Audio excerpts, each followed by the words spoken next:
শোনো সবাই, আজকে ক্ষীর রান্না করেছে। হ্যাঁ, কিন্তু একজনের খাওয়ার মতনই ক্ষীর।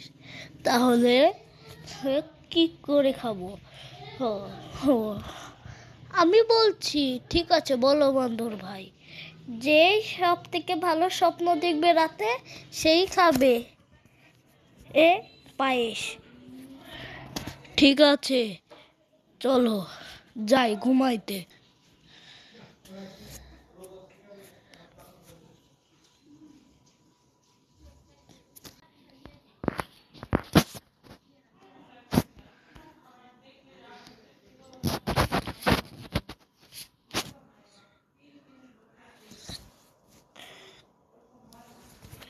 ঠিক আছে, কে ভালো স্বপ্ন দেখেছে এক এক করে বলো। ভাল্লুক ভাই, তুমি বলো। আমি দেখেছি, একটা ছেলে বলল, তুমি খাও, তোমার জন্যই খাবার। আর তাই তাই আমি খাবার পায়েস খেতে পারবো।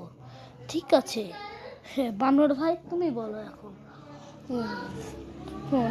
আমাকে একটা ছেলে বলল, ওদের চারজনের মধ্যে শুধু তুমি ভালো খেতে খাবার দিতে, তাই আমাকেই দিল খাবার।